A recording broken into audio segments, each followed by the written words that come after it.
Halo, selamat pagi pemirsa BPPT TV. Kembali kami menyapa Anda di rubrik teknologi Jumat 26 Mei 2017. Seperti biasa, selama 1 jam ke depan kami sajikan beragam info menarik dan terkini tentang kegiatan BPPT dalam beberapa pekan terakhir. Bersama saya Florentina Tambunan, inilah BPPT 360.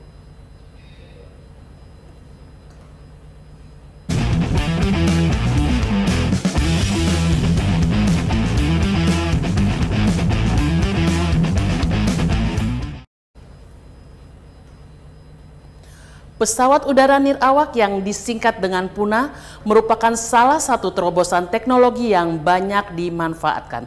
Ruang lingkupnya pun beragam, dari memuaskan hobi hingga pada pemetaan wilayah, bahkan juga untuk kepentingan militer. Unmanned Air Vehicle atau UAV itulah nama populer dari pesawat yang mengandalkan kelincahan jari dalam pengoperasiannya ini. Memakan cukup waktu yang tidak sebentar bagi BPPT untuk bisa menyempurnakan desain dari alap-alap nama yang disematkan pada model Puna ini. Setiap rekayasa tentunya butuh pengujian dan terpenting lagi adanya pengakuan. Demikian halnya dengan alap-alap. Di penghujung pekan lalu, tanggal 20 dan 21 Mei 2017, Bandara Nusa Wiru Pangandaran menjadi saksi dari ajang pembuktian tersebut. Target pun diset maksimum, terbang 7 jam non-stop dengan ketinggian 5.000 feet.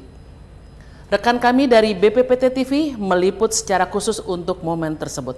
Kita saksikan tayangannya, alap-alap Mata Cakrawala Nusantara. 2, 1, stop. Ground speed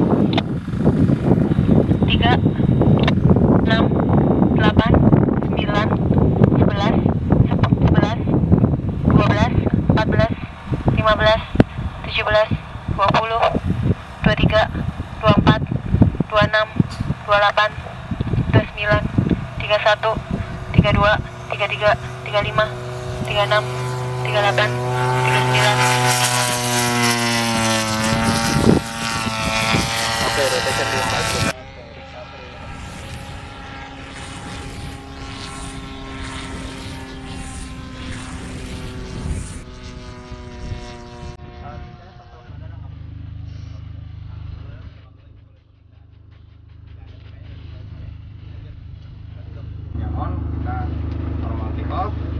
Normal take off kita nggak langsung cruise ke 5.000, kita putar ini dulu autopilot yang kemarin, kita cek autopilot 3 kali putaran. Karena ini lebih berat, saya mau lihat dulu kelakuannya di autopilot. Kalau normal baru kita berangkatkan ke 100 km.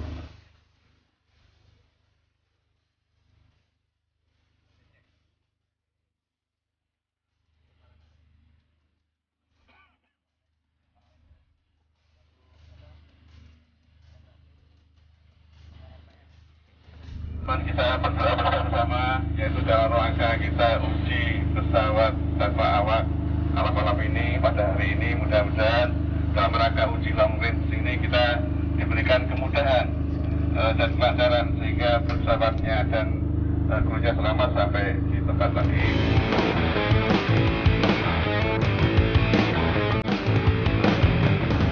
Saat ini kita sedang menyiapkan pesawat PA4. Fuel kita isi sebanyak 9 liter.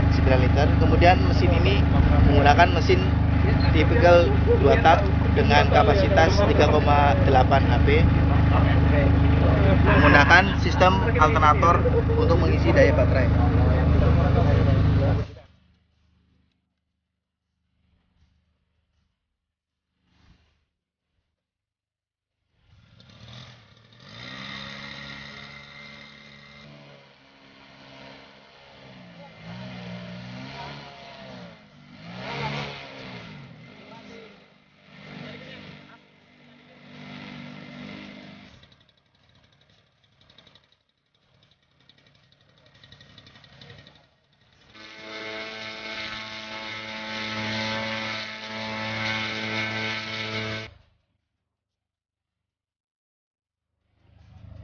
Hari ini kita mau uji untuk jarak jangkau jauh dan untuk non-stop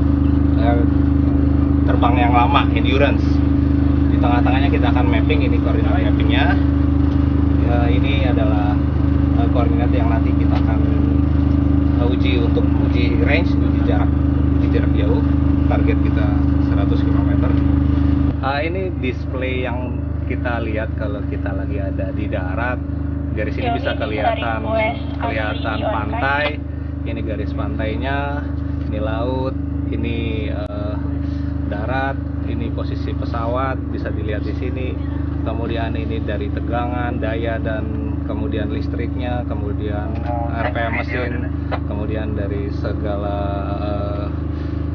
defleksi elevator, aileron bisa kelihatan di sini.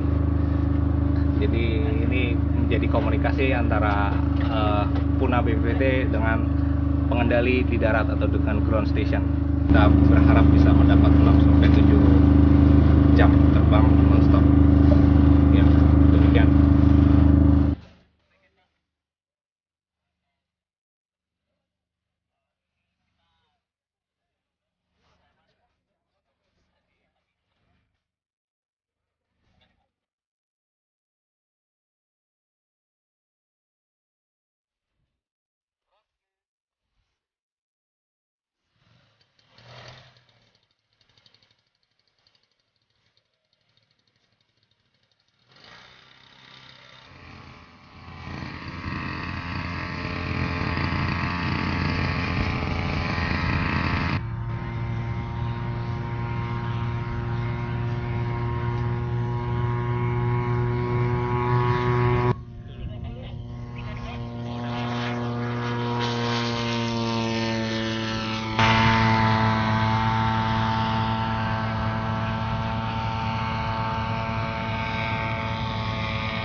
Kita turning up down bila clear gitu kan ya. Ya, masuk.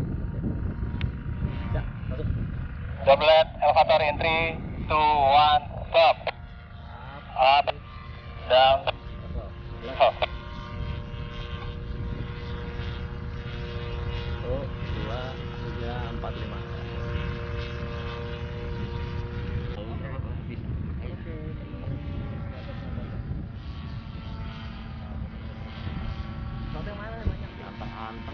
Jam lebih pikir mah lancang-lancang aja.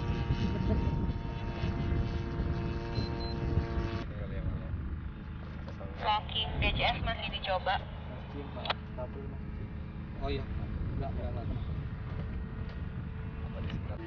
Persiapan doublet aileron dengan tailwind. Tapi tadi datanya udah dapat belum tadi? Doublet.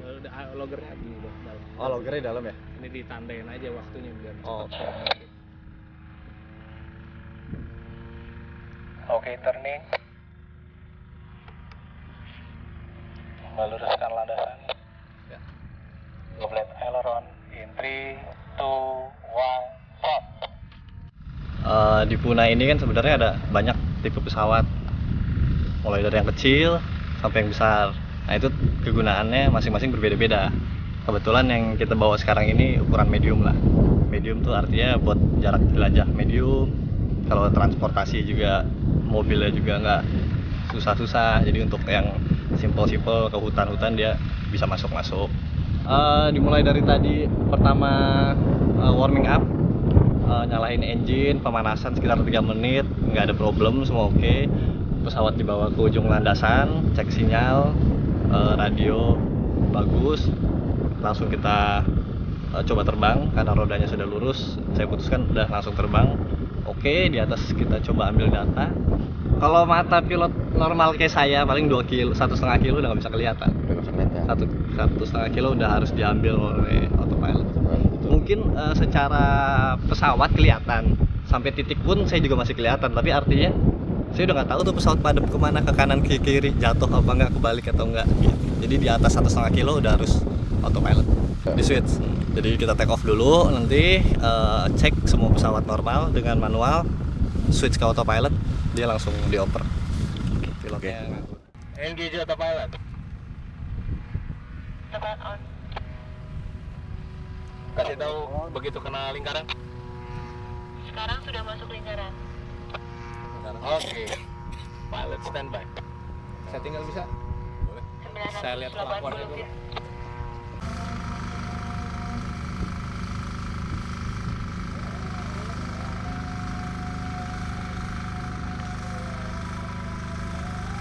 Hari ini uji terbang Puna Alap-Alap akan kita uji untuk long range dan juga endurance selama 7 jam.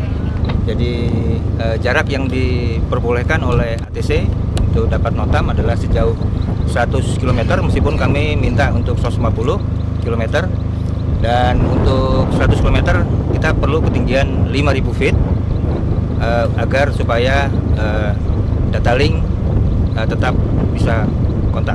Nah, tadi kita telah lakukan take off manual oleh pilot, dan setelah dibawa ke 1000 feet maka mode autopilot kita on-kan dan kontrol dipegang oleh komputer, dan sekarang sedang menuju ke arah sasaran sejauh 100 km. Dalam hal ini posisi pesawat akan terus naik ke 5.000 feet, dan setelah itu PA4 akan melakukan misi mapping di satu daerah dan melanjutkan sampai endurance selama 7 jam. Dengan kemampuan mapping ini maka Alap-Alap bisa kita gunakan untuk mengemban misi pemetaan. Kemampuan Alap-Alap dalam memetakan itu 1 jam kira-kira seluas 2.600 hektar, dan kalau kita satu kali terbang 5 jam maka 13.000 hektar bisa dipetakan, dan kalau 2 kali terbang maka kita bisa mendapatkan 26.000. Jadi cukup fantastis untuk membantu rekan-rekan di misalnya di kehutanan gitu ya, untuk bagaimana mereka bisa mengawasi luasan dari kawasan hutan yang menjadi tanggung jawabnya. Demikian yang bisa saya sampaikan.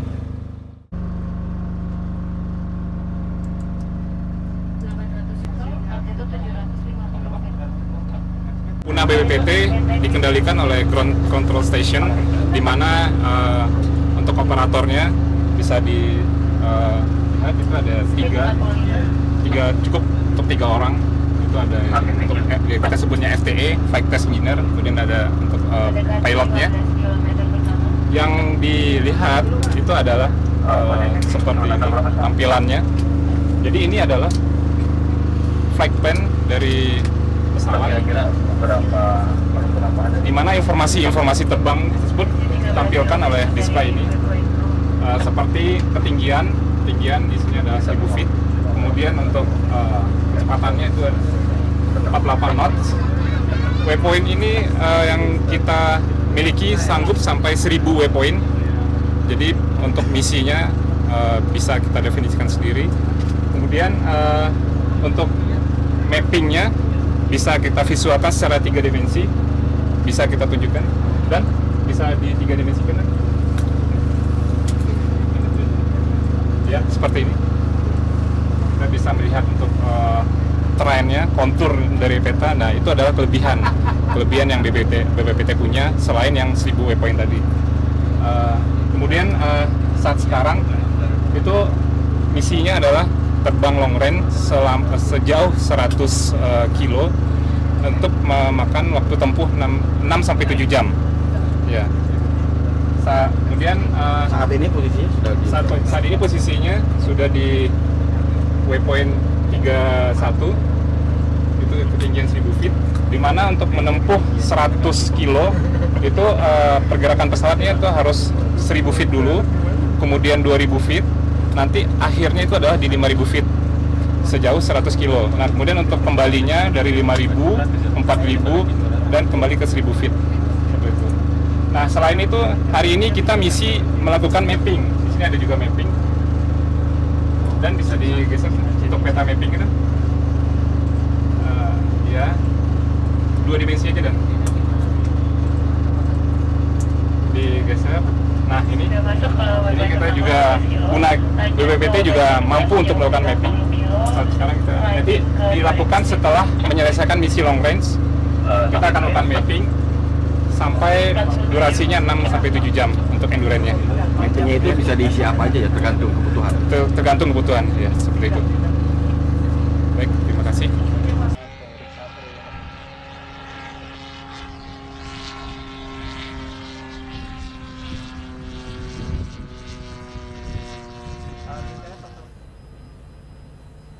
Bagaimana pemirsa? Menarik bukan? Simpan sejenak rasa penasaran Anda sesaat setelah jeda berikut. Jangan kemana-mana.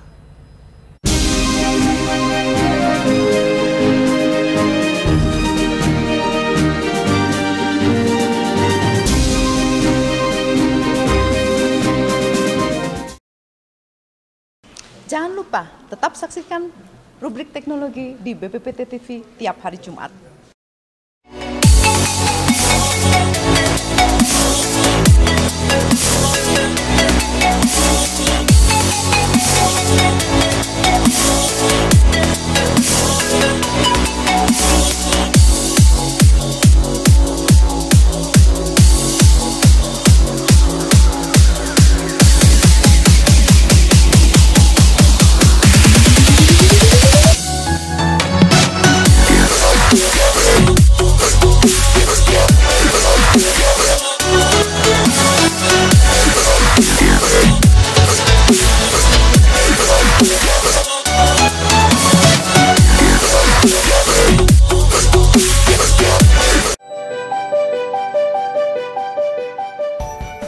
Demi mendukung keterbukaan informasi publik, BPPT TV telah menyiarkan kegiatan yang dilakukan di BPPT dalam mengembangkan teknologi untuk kemandirian bangsa.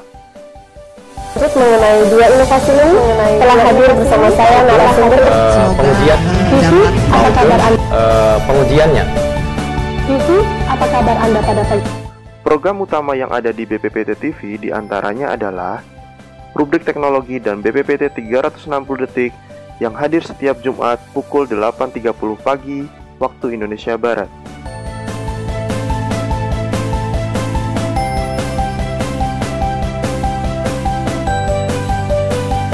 BPPT TV dapat diakses melalui laman http://iptv.bppt.go.id.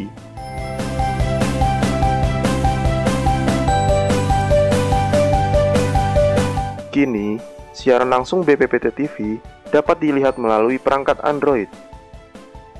Caranya, buka aplikasi Play Store pada perangkat smartphone Anda, lalu ketikkan BPPT TV pada kolom pencarian, setelah itu klik install atau pasang.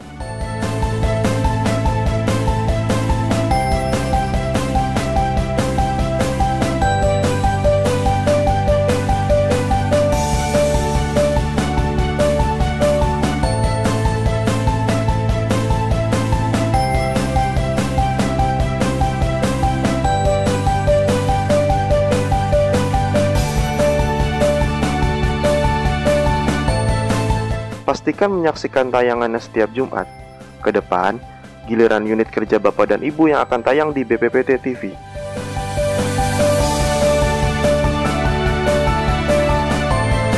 Salam teknologi.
Pemirsa BPPT TV, Anda masih bersama kami di rubrik teknologi.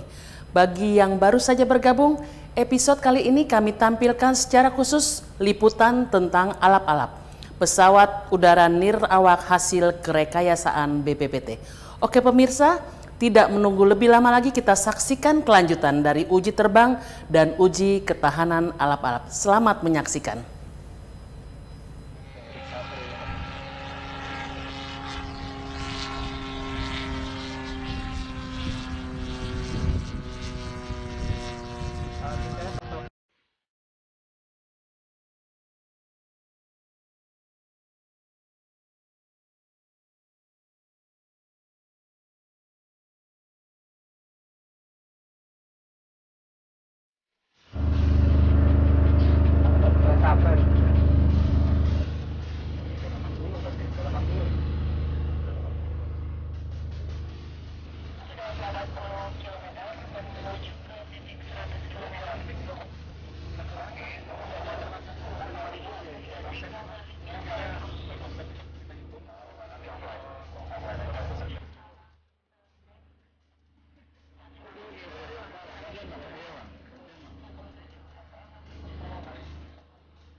Saya Oscar Denny Tunjang, pangkat Letnan Kolonel Korps Peralatan di Kesatuan Dinas Penelitian dan Pengembangan Angkatan Darat. Saya sebagai Kepala Bagian Material Khusus di Dinas Penelitian dan Pengembangan Angkatan Darat pada Subdis Material menyampaikan bahwa pelaksanaan kegiatan uji coba yang dilaksanakan pada tanggal 20 dan 21 Mei 2017 yang dilaksanakan di Nusa Wiru, Pangandaran ini. Adapun kegiatan-kegiatan yang direncanakan terhadap pesawat Puna alap-alap ini yang direncanakan long range 150 sudah terpenuhi, malah melebihi. Sekarang juga kita saksikan bahwa kegiatan untuk uji endurance selama 7 jam sedang dalam proses. Kami dari TNI AD sangat mengharapkan bahwa material ini betul-betul dapat melaksanakan fungsinya sesuai dengan spesifikasi yang diharapkan, sehingga ke depan peralatan militer ini berdasarkan Undang-Undang Nomor 2 Tahun 2016 yang menyampaikan bahwa sasaran daripada undang-undang ini adalah untuk meningkatkan alutsista pertahanan nasional, di mana nanti kemandirian bidang industri pertahanan ini bisa kita penuhi. Dan di dalam Peraturan Permenhan Nomor 39 Tahun 2015 juga diharapkan bahwa industri pertahanan dalam negeri menjadi prioritas untuk memenuhi alutsista pada angkatan.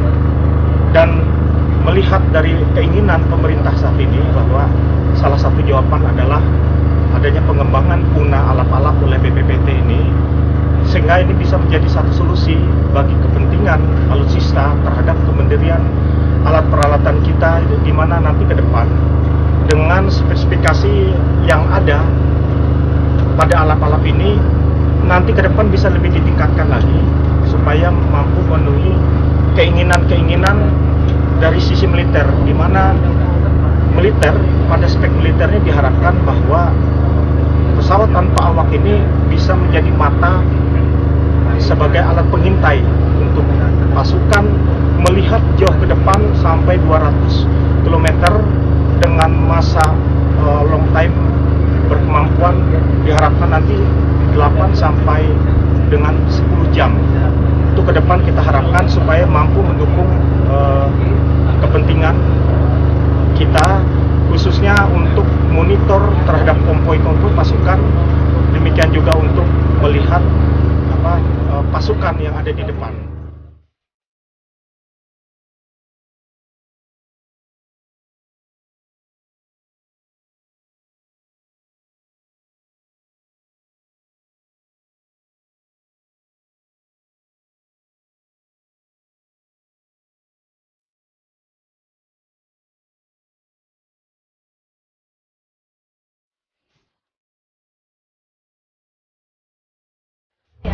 kita sedang kontrol pesawatnya lagi mapping. Di sini saya sebagai flight test engineer, sebagai operator di ground control stationnya. Bisa dilihat ya di sini kita lagi mapping dengan jarak yang kira-kira di sini bandaranya kita mapping di sekitaran sini. Ketinggiannya 1.500 feet untuk mappingnya. Luas wilayahnya 7,5 km persegi.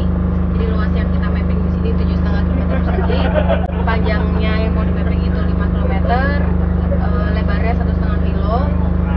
Kemudian di sini kenapa dibikin rapat? Karena tergantung dari jenis lensanya yang dipakai. Jaraknya di sini antar garis ini 125 meter. Begitu. Nah, nanti kalau udah selesai mapping, pesawat akan secara otomatis kembali lagi nih ke sekitaran ini GCS atau Ground Control Station, yaitu yang ada di Bandara Nusa Wiru.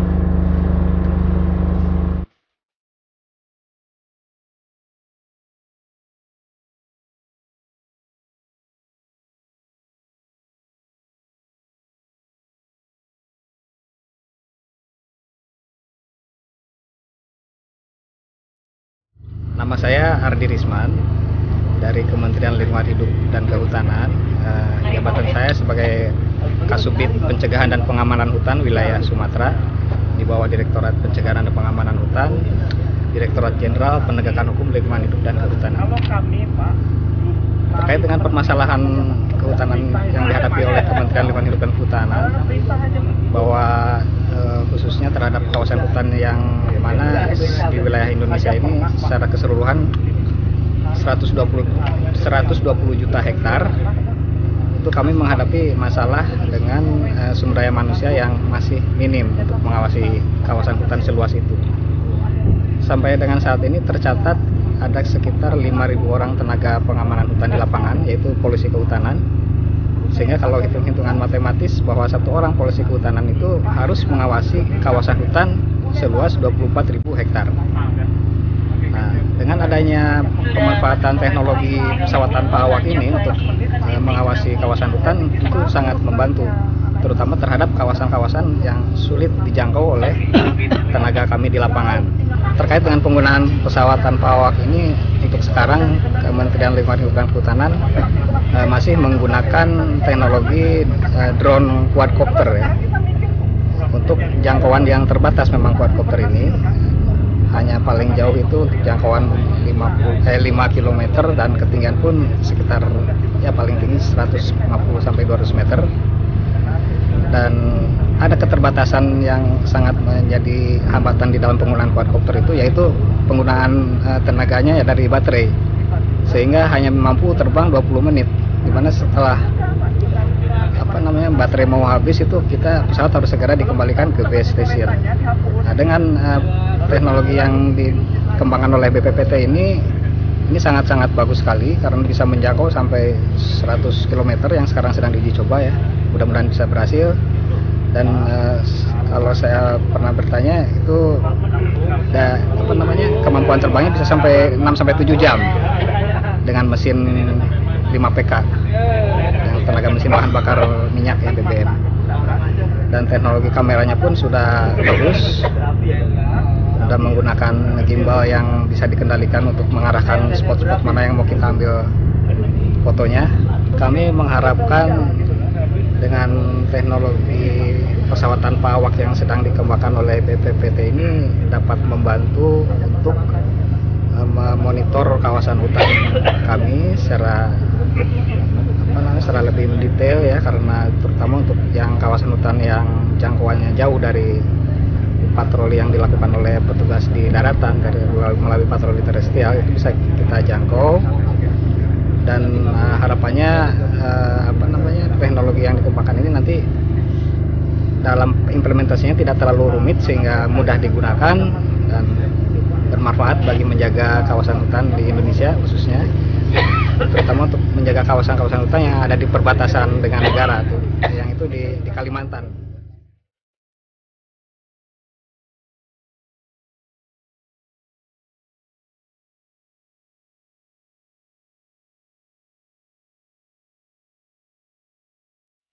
Saya Fahru Razi saat ini menjabat sebagai Kepala Subdirektorat Pencegahan dan Pengamanan Hutan Wilayah Kalimantan dan Nusa Tenggara pada Direktorat Jenderal Penegakan Hukum Lingkungan Hidup dan Kehutanan.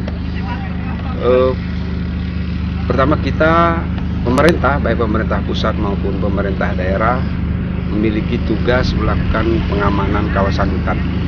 Nah, dua hal pokok dalam pengamanan hutan itu pertama kali adalah bagaimana melakukan upaya-upaya preventif dan kedua melakukan upaya-upaya represif bila telah terjadi gangguan terhadap keamanan kawasan hutan.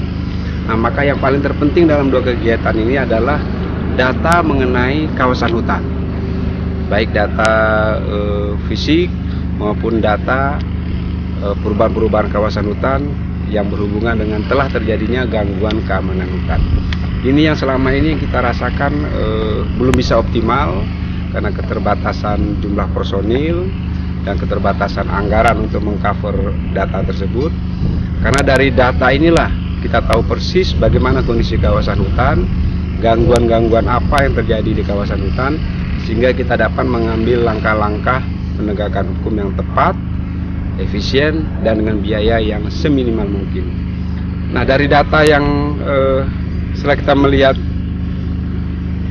uji coba pada hari ini dan kemarin, kita berkesimpulan bahwa dengan penggunaan pesawat nirawak ini kita akan dapat memastikan lebih secara tepat, akurat terkait data kawasan hutan, data gangguan kawasan hutan, dan apa yang terjadi di dalam kawasan hutan. Sehingga dengan ada data yang akurat dan dapat kita peroleh dengan cara cepat, tentunya langkah-langkah yang kita ambil dalam melakukan penegakan hukum akan lebih cepat, lebih tepat, dan akurat. Salah satu upaya penegakan hukum lingkungan hidup dan kehutanan adalah dengan melakukan penyidikan terhadap tindak pidana kehutanan yang terjadi di kawasan hutan. Nah, berdasarkan Undang-Undang 18 tahun 2013 telah secara eksplisit dinyatakan bahwa salah satu bukti yang dapat digunakan dalam rangka penegakan hukum hutan itu adalah alat bukti elektronik. Jadi kita berharap dengan akurasi waktu diambilnya data, kemudian di mana diambil data tersebut dan disaksikan oleh petugas penyidik dan petugas persekutuan, maka data dan informasi yang kita dapatkan melalui teknologi ini bisa dijadikan alat bukti untuk membuktikan tindak pidana kehutanan dan selanjutnya dalam proses persidangan.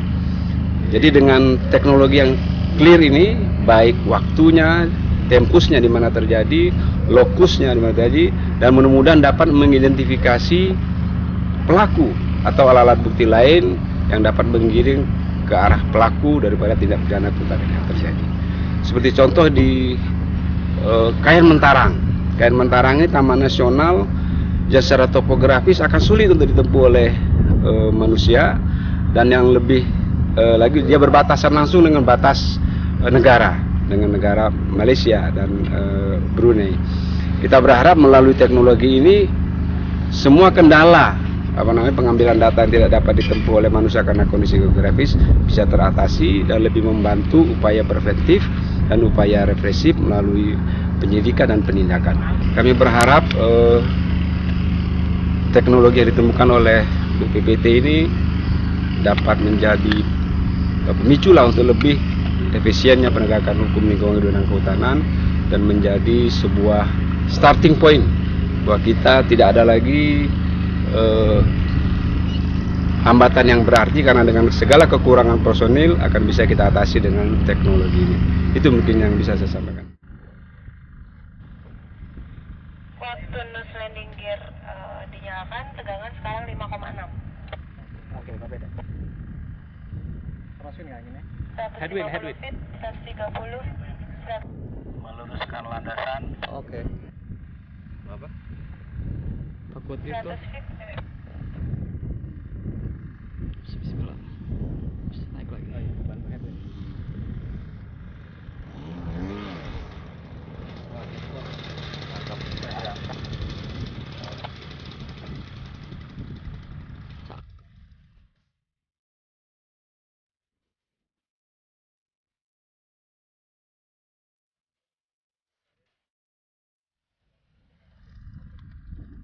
Ya, jadi sore ini dari pagi tadi kita berada di Bandara Nusa Wiru Pangandaran untuk melakukan uji coba drone alap-alap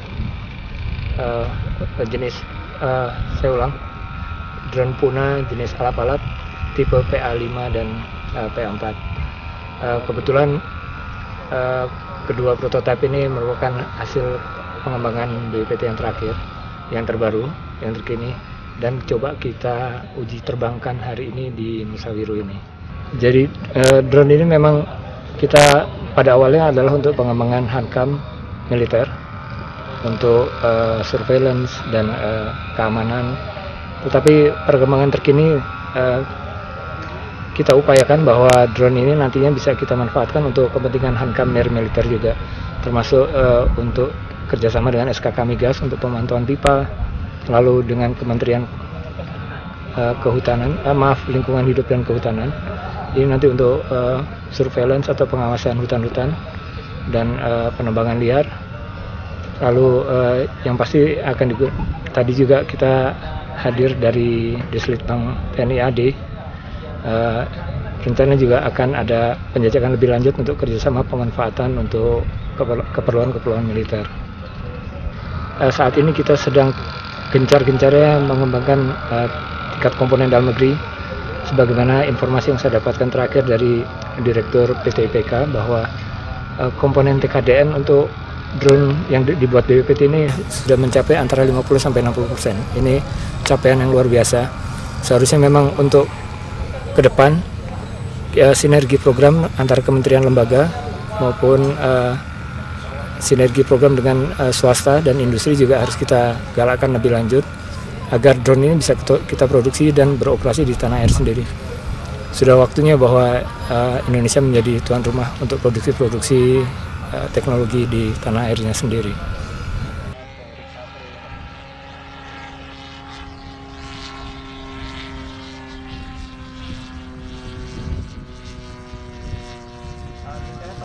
Engkau, hei pemuda-pemudi yang ada di sini, sekarang mengerjakan investment. Kerjakanlah pekerjaanmu itu sebaik-baiknya. Kerjakanlah sebaik-baiknya, oleh karena apa yang kau kejar sekarang ini ialah ilmu.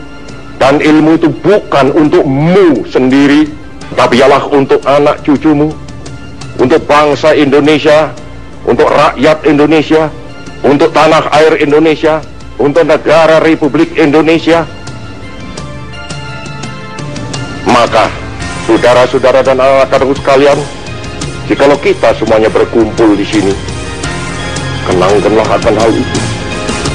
Kenangkanlah bahwa sebagai tadi gue katakan, korbanan-korbanan kita telah berat sekali. Laksana semua orang-orang bangsa Indonesia yang sekarang terkubur di taman-taman pahlawan, semuanya menunggu-nunggu akan kedatanganmu kembali, agar supaya kamu nanti dapat memberi sumbangan kepada pembangunan tanah air dan bangsa.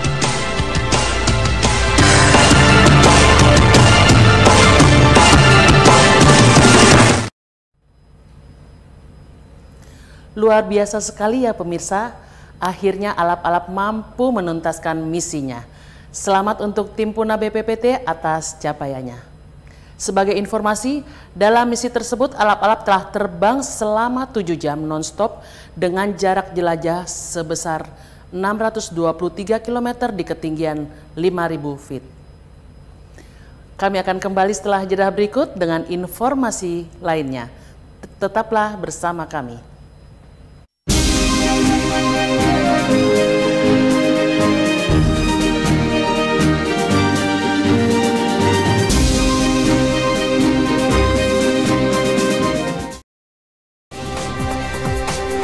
Saksikan BPPT TV setiap hari Jumat pagi jam 8.30.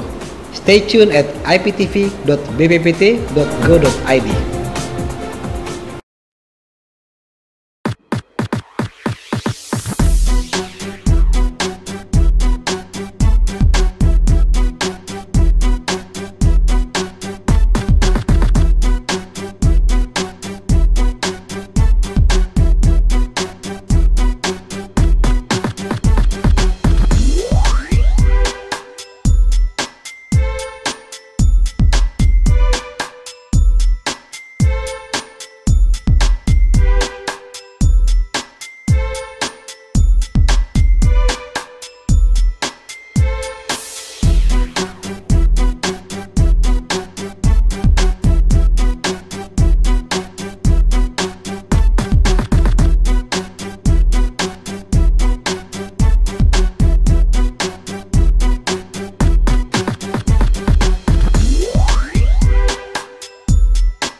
mendukung keterbukaan informasi publik, BPPT TV telah menyiarkan kegiatan yang dilakukan di BPPT dalam mengembangkan teknologi untuk kemandirian bangsa. Untuk mengenai dua inovasi ini, telah hadir bersama saya narasumber pengujian Vivi, apa kabar Anda? Pengujiannya. Vivi, apa kabar Anda pada pagi? Program utama yang ada di BPPT TV diantaranya adalah rubrik teknologi dan BPPT 360 detik yang hadir setiap Jumat pukul 8.30 pagi waktu Indonesia Barat.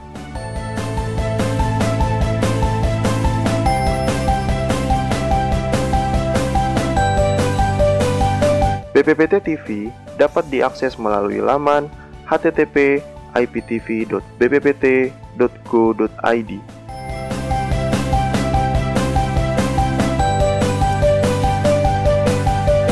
Kini, siaran langsung BPPT TV dapat dilihat melalui perangkat Android. Caranya, buka aplikasi Play Store pada perangkat smartphone Anda, lalu ketikkan BPPT TV pada kolom pencarian. Setelah itu, klik install atau pasang.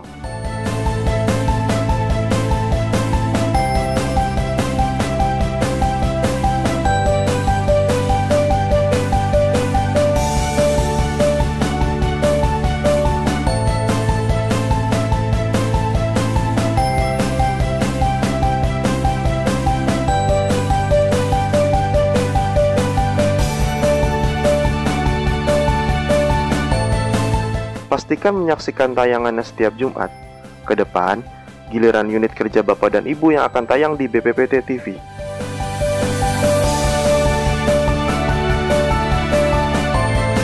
Salam teknologi.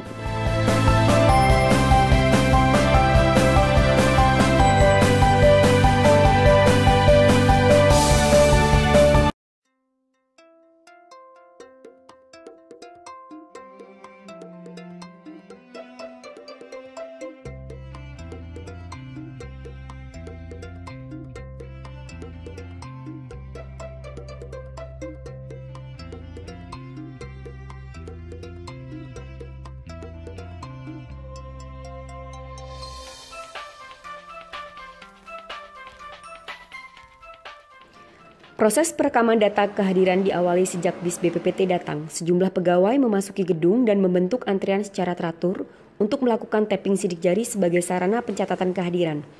Pegawai memastikan namanya muncul pada layar mesin absensi sebagai tanda keabsahan pencatatan. Pengajuan izin dan cuti dapat dilakukan melalui aplikasi Sidapi. Pegawai mengakses situs sidapi.bppt.go.id melalui browser dan masuk ke aplikasi Sidapi menggunakan user dan password sesuai dengan email. Pengajuan surat izin pegawai dapat dilakukan pada fitur pengajuan surat izin dan mengisi form yang telah tersedia. Pada fitur ini, jenis izin yang tersedia meliputi izin kerja, sakit rawat inap, sakit tidak rawat inap, tugas SPPD, dan tugas tanpa SPPD.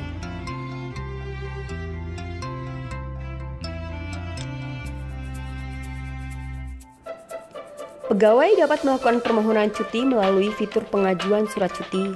Jenis cuti yang dapat dilakukan melalui aplikasi ini adalah cuti alasan penting dan cuti tahunan.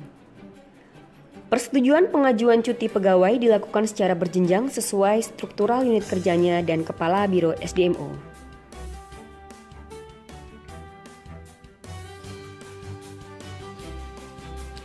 Pegawai yang izin atau cutinya disetujui dapat melihat pada dashboard pribadinya.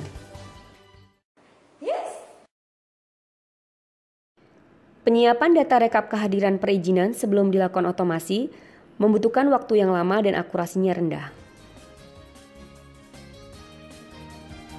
Setelah dilakukan otomasi, penyiapan rekap data kehadiran dan perizinan dapat dilakukan secara cepat dan mudah. Hasil pencatatan kehadiran dan perizinan digunakan untuk pengajuan tunjangan kinerja dan uang makan.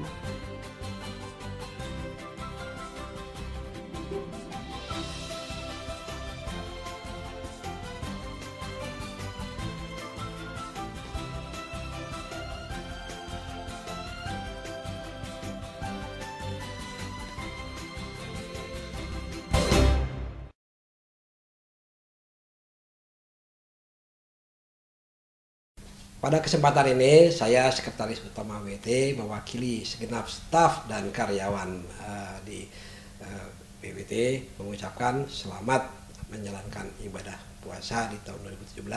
Semoga kita diberikan kesehatan, kelancaran dalam menyelesaikan tugas-tugas baik saat ini maupun tahun ke depan. Terima kasih.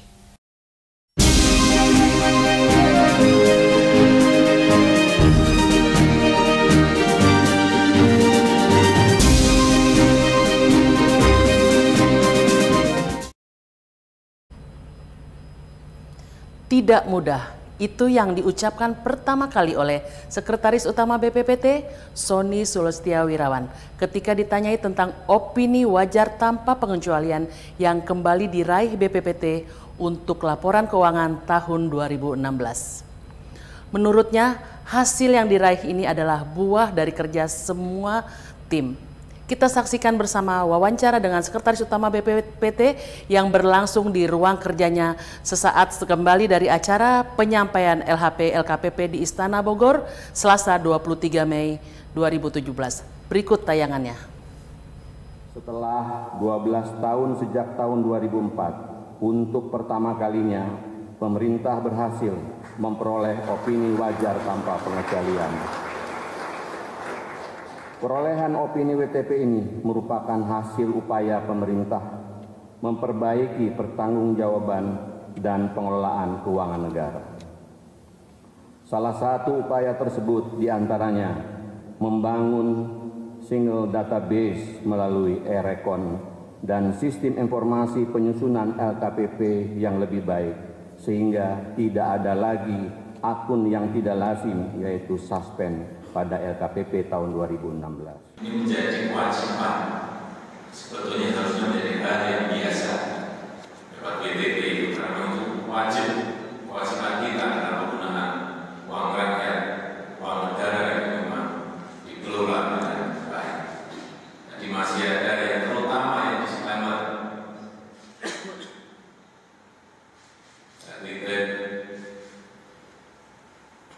Karena BTP kita bangun karena ada task force di BPK, ada task force di pemerintah yang selalu berhubungan. Dan yang disclaimer juga, saya ingin ada task force khusus agar itu bisa meloncat langsung ke BTP.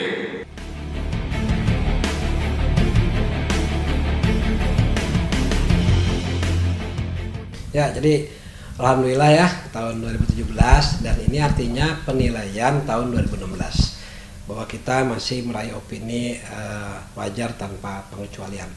Jadi baru saja tadi saya juga menghadiri acara di Istana Bogor ya, penyerahan secara resmi dari Ketua BPK ke Bapak Presiden bahwa 84% sekarang dari KL ya, Kementerian dan Lembaga Pusat itu sekitar 74 KL itu sekarang mendapatkan opini WTP ya. Sedangkan masih ada sisanya ya, ada sekitar 6 apa 7, saya datanya kurang pasti yang masih WTP, dan ada sekitar 6-an juga yang masih disclaimer malah ya. Jadi alhamdulillah kita sudah masuk di WTP ya, tahun kemarin juga alhamdulillah kita sudah di WTP. Jadi saya kira ini raihan yang tidak mudah ya, raihan yang tidak mudah. Ini hasil kerja keras dari semua jajaran di BPPT ya.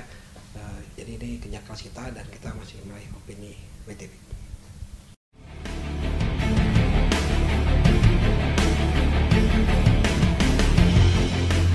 Ya, jadi ujung-ujungnya memang itu WTP itu memang yang paling utama ya.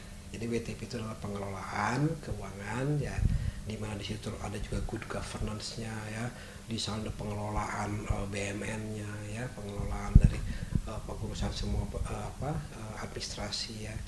Dan agenda reformasi birokrasi kan ada 8 agenda ya, dan diantaranya satu yang paling besar emang WTP ini yang sebetulnya kait mengait lah ya, kait mengait. Nah, jadi WTP ini menjadi kontribusi yang sangat besar di reformasi birokrasi, karena dari WTP ini harus didukung dari semua agenda-agenda yang 8 itu ya. Jadi ujung-ujungnya kontribusi WTP besar ke reformasi birokrasi, nanti reformasi birokrasi juga nilainya bisa baik, yang memang alhamdulillah juga tahun ini reformasi birokrasi yang penilaian tahun kemarin hasil yang baru keluar, alhamdulillah kita reformasi birokrasi nilainya cukup besar, BB gemuk ya, 74,58. kelihatan peningkatannya dari waktu awal tuh tahun 2015 itu 53, kemudian 2016 itu jadi 68, sekian ya. Sekarang kita mencapai 74,58 reformasi birokrasi kita ya. Dan itu tentunya salah satu kontribusi besar dari WTP ini.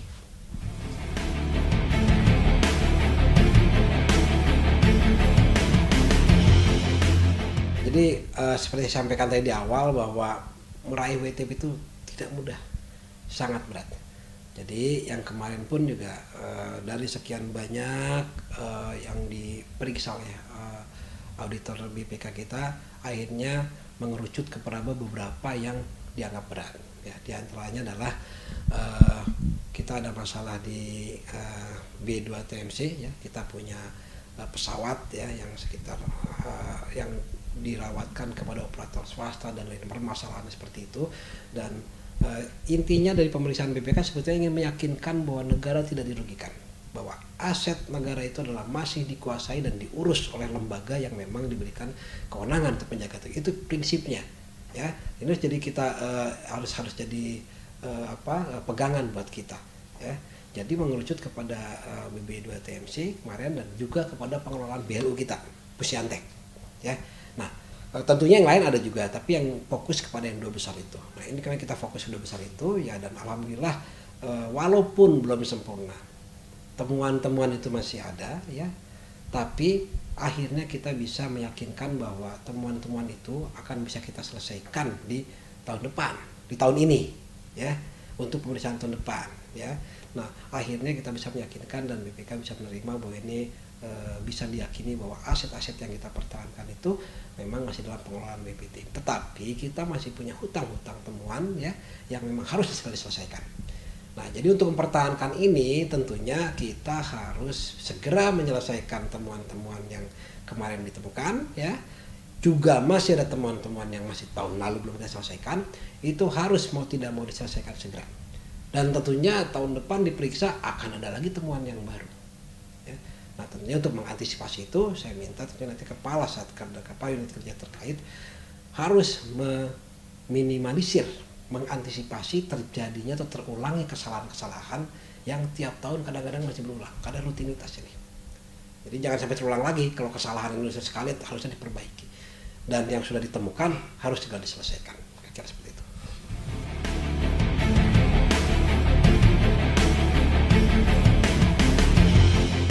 Jadi tentunya tadi pada saat pertemuan di Istana ya, Ketua BPK juga menyampaikan bahwa harus dilakukan perbaikan-perbaikan ke depannya, dan Presiden juga menyampaikan bahwa dari sisa yang masih ada WTP dan disclaimer itu tahun depan inginnya semua WTP, dan BPT yang lembaga lain istilah WTP harus bisa mempertahankan diri. Jadi strategi harus kita perbaiki, dan untuk BPT khususnya adalah menyelesaikan temuan-temuan yang sudah ada, seperti misalnya tadi saya sampaikan kemarin kita fokus di BLU ya. Nah, di BLU itu layanan umum ya. Nah, di situ masih ada prosedur-prosedur yang mungkin persepsinya antara kita dengan BPK itu harus disamakan ya. Jadi ada misalnya salah contoh temuan itu bahwa kita membagi orang bulan misalnya atau honor itu kita merefer kepada peraturan tapi ternyata BPK harus ada peraturan yang lebih tinggi. Nah, kita harus memperbaiki diri, kita harus melaksanakan aturan sesuai dengan yang peraturan yang lebih tinggi misalnya ya. Nah, itu sesuaikan. Nah, yang kemarin ya diperbaikilah gitu. Misalnya lagi ada satuan biaya khususnya. Nah, ini harus kita buat juga. Jadi dalam pelayanan kadang-kadang kita belum ada SBK-nya, kita laksanakan. Nah, ini jadi pertanyaan juga. Nah, segeralah kita buat SBK-nya, satuan biaya khususnya. Kemudian itu contoh-contoh dari pengelolaan dan pelayanan ya, dan lain-lain. Selanjutnya tentunya kita harus menyelesaikan seperti tadi itu, yang kasus di Balai Besar BDTMC ya, mempertahankan aset negara. Nah, itu harus betul-betul dirawat aset negara, dan kepemilikannya harus betul-betul dipertahankan. Jangan sampai kita seperti melalaikan aset negara sehingga kita ini dianggap merugikan negara.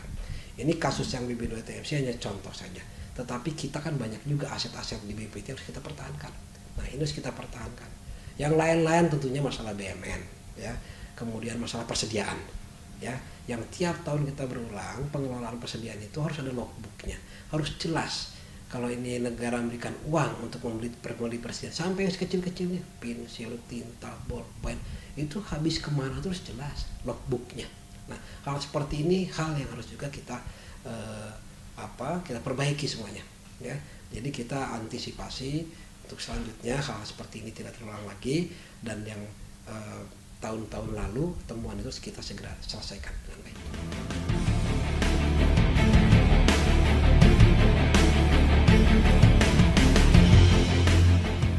Tahun kemarin ya, saya kira prestasi BPT sudah cukup banyak. Artinya kita bisa pertahankan dengan BTP-nya ya. Reformasi birokrasi waktu itu kita dari 53 bisa jadi 68 ya. Kita bisa meningkatkan tunjangan kinerja dari 40% dari 70% ya. Nah, tahun ini kita harus lebih maju lagi, kita harus lebih prestasi lagi. Prestasi tahun lalu kita harus pertahankan dan harus kita tingkatkan dengan target-target yang jelas ya. Jadi tahun ini kita juga sudah cukup banyak dipercaya, baik dari sisi teknis maupun dari sisi administratif.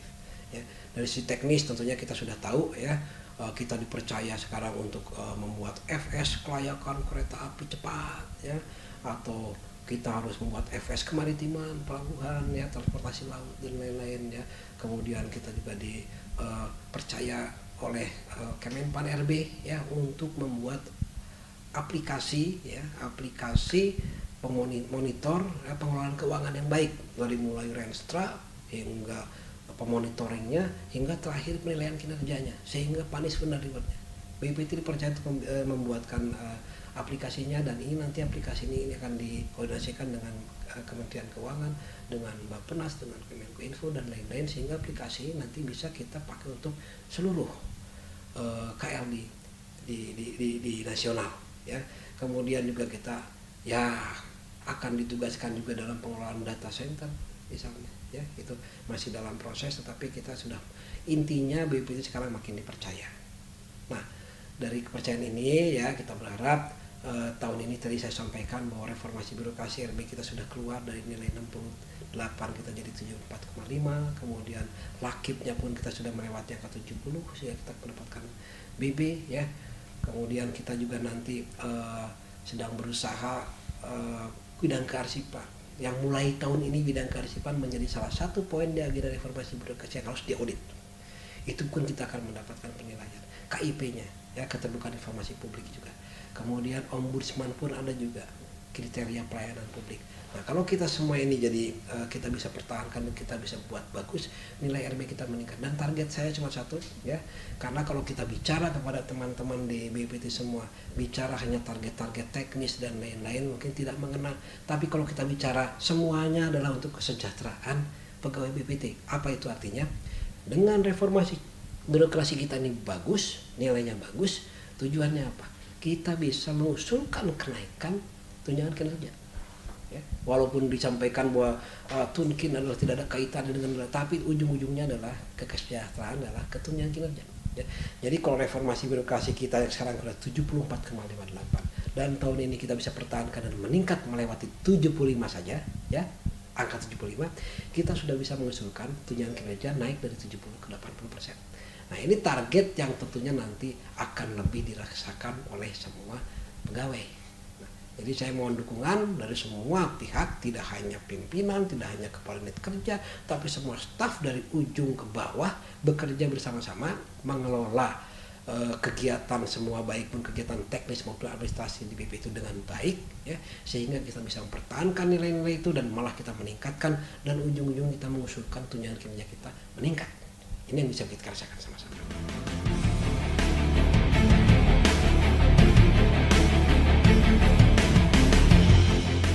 Hasil dari kita mendapatkan WTP tahun ini adalah hasil yang saya bilang bukan hanya sekelompok saja, ya, tetapi ini hasil dari kerja kita semua, teknis, administrasi, ya, dan juga dari mulai level bawah sampai atas. Ini hasil kerja kita semua.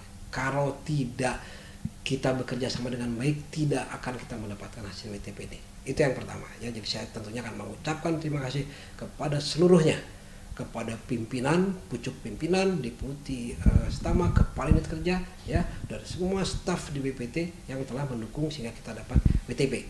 Itu ya.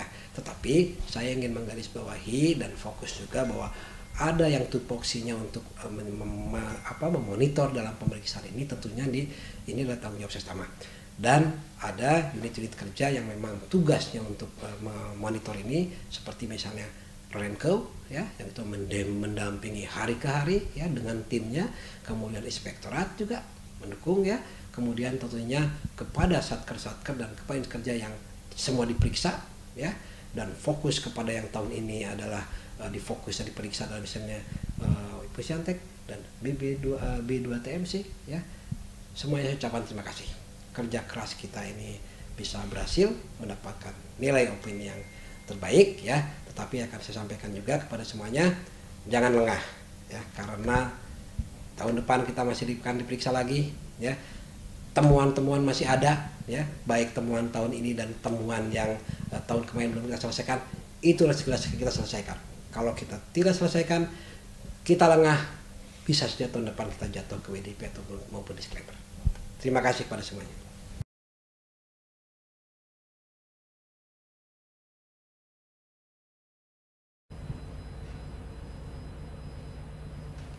Oke pemirsa, tak terasa 1 jam sudah kami menemani Anda di rubrik teknologi episode kali ini. Saksikan terus rubrik teknologi setiap Jumat pukul 8.30 dan untuk informasi BPPT terkini Anda dapat mengikuti Twitter @bppt_RI dan Instagram serta laman BPPT di bppt_RI. Mewakili seluruh kru yang bertugas, saya mengucapkan selamat menjalankan ibadah puasa bagi semua yang menjalankan. Tetap semangat. Saya Florentina Tambunan, pamit undur diri. Kami juga mengucapkan turut belasungkawa atas teror di Kampung Melayu. Ingat, Indonesia tidak akan pernah takut. Terima kasih dan salam inovasi teknologi.